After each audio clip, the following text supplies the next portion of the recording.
Well, hey everybody, welcome to Practical Church Planting, where in 15 minutes or less we'll give you practical tips, advice, and encouragement to help you plant and grow healthy churches.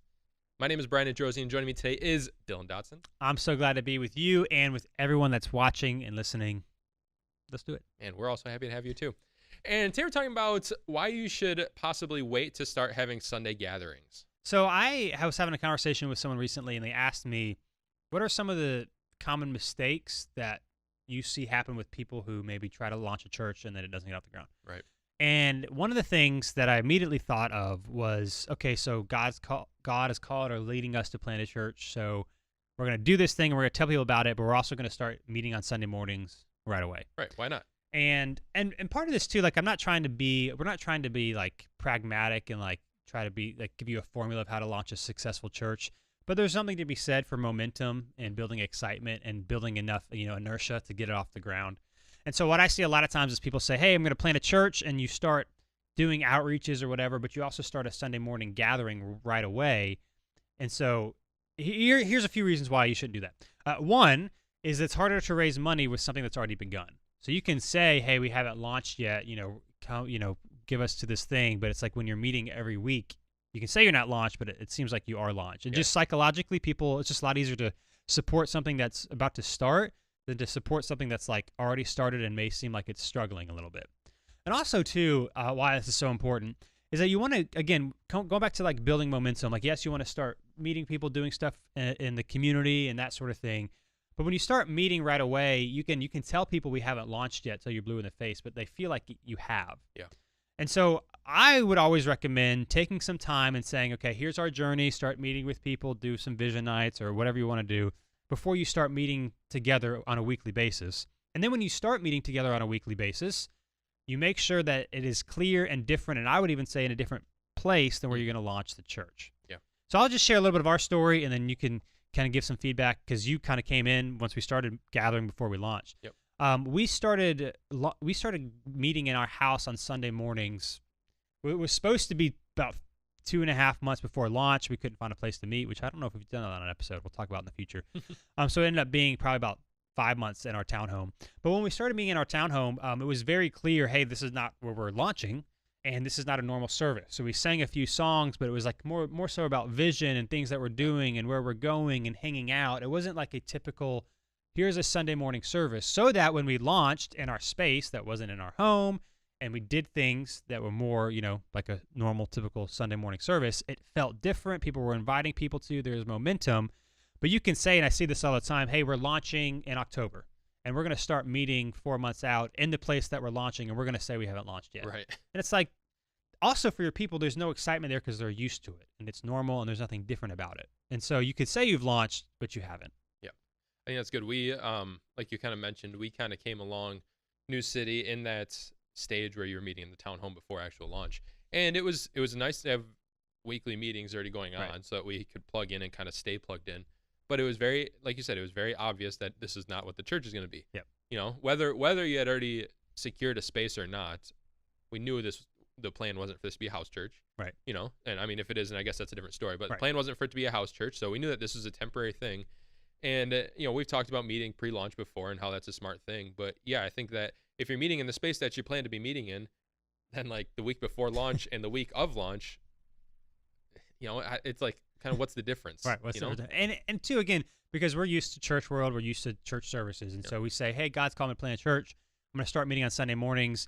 And you have, 5 people. And it's like, again, this is part of the context and where you live. So in the United States of America. Sure. If you want to do a house church, that's totally fine. But if your plan is not to do a house church, then to say, be very clear about where we're at and where we're going and the steps and the stages, I think gives people a lot more clarity about what's happening and that they know, hey, this isn't what it's going to be. Yeah, and I'd be careful with the meetings pre-launch not to accidentally let them turn into church services, because I think that'd be very easy. I mean, you're in this launch phase that, I'm sure at some times can feel like it's going on forever.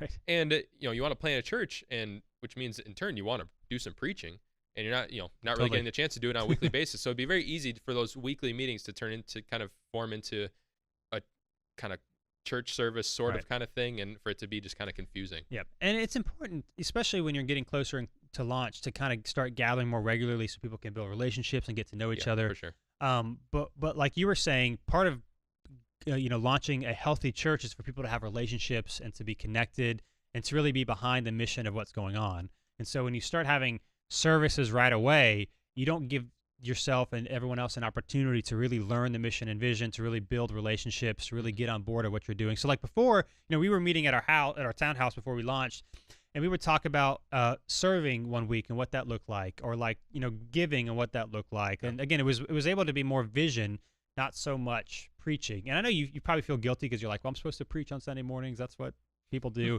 But you gotta consider the long-term goal. The long-term goal is to create a church where people are connected and excited and inviting their friends and growing and serving one another. So you need some time to make that happen. And if you say, hey, I'm launching a church, and then you start meeting already on a Sunday morning, like there's no time for people to really understand what exactly is going on here. Yeah. So I want to play devil's advocate with you for a second. I think I know the answer you're going to give, but I'm going to ask anyways. So a lot of the advice that we give in these episodes are more practical and a little less spiritual. And Right. we're not necessarily telling you what to preach or things like that. But if I'm watching this and thinking like, I'm called to plant a church, I'm called to preach, what's wrong with just doing it from day one? If 5 people show up, at least 5 people hear the gospel. If nobody shows up, nobody hears. Obviously that's an okay, there's a good heart behind it, but Right. what do you think is kind of the downside of that? Yeah, I mean, I think a lot of the stuff that we're saying. So you've launched, which is okay. And I know people could be like, well, just let the Holy Spirit do what He wants to do. Why are you Right. talking about momentum and all that sort of thing? All I can say is that God created our minds and psychology and emotions. Like that's part of it. It's not just about, knowing the right stuff. And so there's something exciting about starting something new and getting people on board and letting people know who you are, right? So again, if you're preaching from day one, people don't really understand the mission or vision behind it. They don't really, it's just like you're meeting in a house or you're meeting somewhere. And I just think it's really, really important to spend some time letting people know what you're about, where you're going.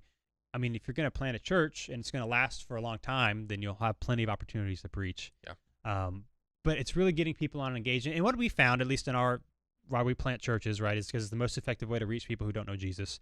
Also, what I found in our situation, which I bet a lot of church plants do, is a lot of people that join your launch team that are Christians. In our case, many of them hadn't actually they'd gone to church, that sort of thing, but they hadn't owned their own church before. Right. Like they weren't involved, they weren't serving, like they didn't really understand what does it mean for me to actually be all in here.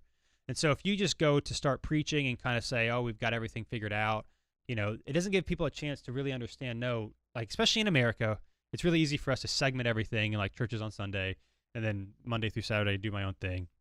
You're really missing an opportunity to help people grow and see, no, we need you to make this happen. And so again, focusing more on where we're going, what we're doing, and not doing just a stereotypical church service, so that when you launch, it actually feels like, oh, we're starting something and everybody's ready to go. Yeah, I think a big thing with this is to keep kind of to be forward thinking and kind of have the end game in mind, because it's easy to just want to I want to start right away. Right. But if that could be a little more damaging to people or damaging to the church where more people won't be sticking on, at the end of the day, a couple years down the road, it may actually in turn have an effect on how many people you're able to present the gospel Right. to, And part of it too is like getting ready and getting prepared. When you're already starting a service right away, you're having to prepare every week and preach every week. Like you don't have time to get stuff ready for the long term. That's a good point. And honestly, some of this is anecdotal. Like we're trying to be practical here. But like, in the church planting world, I've met a lot of people, a lot of friends, people online, that sort of thing. And so I've seen a lot of people say, hey, we're planting a church. And then like a month later, they're already meeting. Mhm. And many of them either don't exist anymore or just have about 10 or 15 people, which we're not knocking that. But Sure. if your goal is to be bigger than 10 or 15 people, my experience, what I've seen is the people that start meeting right away for various reasons, some of them that we've talked about and some others, they never quite are able to build what they were hoping to build. Yeah. So I mean, when you can't, it's hard to build momentum if you start early. Right. So that's just what I'm going to consider. You say, God's called me to lead a church, to plant a church, start meeting with people, build a team, but kind of have a launch date in mind and say, here's when we're launching, so that you can build momentum and get ready for it. Resist the urge to start right away, because ultimately it's long-term fruitfulness that we want, not short-term thinking we've started something and patting ourselves on the back because we started a church. Right. So, hey, thanks for being with us. Again, as always, if you have questions or topics you want us to cover in future episodes, head to practicalplanning.com/questions and submit them there, and we'll be with you next time on Practical Church Planning. Thanks so much for watching this episode of Practical Church Planning. Whether you're watching on Facebook or YouTube or Practical Planning, wherever you are, whatever you're doing, make sure you like or subscribe or do whatever it's telling you to do or should do on that platform. And hey, if you are so tired of looking at our ugly faces, but you're not tired of listening to our beautiful voices, then you can find our podcast if you just search Practical Church Planning on iTunes or Google Play. Make sure not to just find it, not just to listen, but to subscribe. Make sure you subscribe. Brian, tell them to subscribe. Subscribe. See you next time.